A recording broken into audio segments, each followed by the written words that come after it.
The most dangerous thing in the world is not always what's happening outside of us.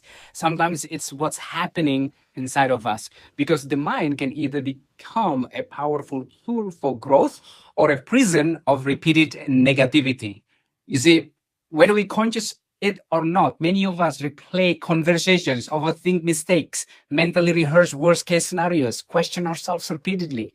And eventually, even when life is externally looks great, internally we still feel heavy. Why? Because of something called rumination, the repetition of negative thoughts mentally. And the dangerous thing about rumination is that the brain adapts to what we repeatedly think. This is called neuroplasticity. The brain rewiring itself through repetition. What you repeatedly think, you neurologically strengthen. So if you repeatedly rehearse fear, insecurity, shame, resentment, and negativity, eventually the brain starts adapting to that. Negativity no longer feels like a thought. It starts feeling like identity. So I remember there was a season in my life where externally things looked great, but internally I felt exhausted. My chest felt tight. My breathing became shallow. My nervous system constantly felt under pressure. And that's when I realized something powerful. The body responds not only to reality, but also to repeated thought. That realization changed my life because I started understanding interoception, our ability to become aware of what is happening internally inside the body, to notice tension in the chest, tightness in the jaw, shallow breathing, heaviness in the stomach. People disconnected from themselves internally. Now, we become so distracted externally that we stop listening inwardly. And this is why metacognition is so important. It means thinking about your thinking, observing your thoughts instead of automatically believing every thought that enters your mind. Not every thought is truth. Some thoughts are conditioning. Some thoughts are fear. Some thoughts are old wounds repeating themselves. See, awareness creates separation, and separation creates freedom. Now, another thing I realize is that emotions spread. This is called emotional contagion. A stressed leader affects the team. An anxious parent affects the child. A frustrated entrepreneur affects the culture.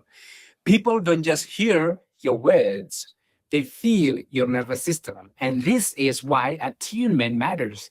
Deeply tuning into what is truly happening emotionally inside ourselves. To pause and ask, what am I actually feeling right now? Emotion is underneath this reaction.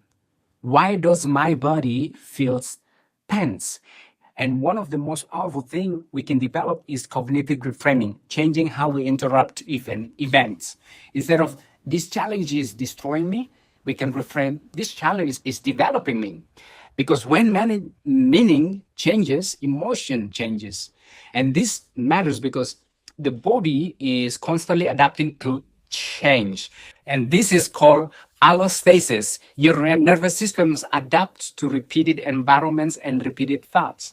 Repeated peace changes the body. Repeated gratitude changes the body. Repeated negativity changes the body too. But not all stresses is bad, my friend. There's also eustress, healthy stress that promotes growth. See, exercise, building a business, trying again after a failure, having difficult conversations. Growth often feels uncomfortable, but the goal is not to eliminate stress completely. The goal is to stop chronically rehearsing negativity mentally. So here are 4 simple things that helped me a lot. Pause and listen to your body. Observe the thought instead of becoming the thought. Practice cognitive reframing. And remember, emotional contagion. Your energy affects the people around you. Because leadership is not just communication, my friend. Leadership is emotional regulation. And maybe that's the deeper lessons that we all can learn today. What you repeatedly think, you eventually become. See, so protect your mind, observe your thoughts, listen to your body, and don't allow rumination to become your identity.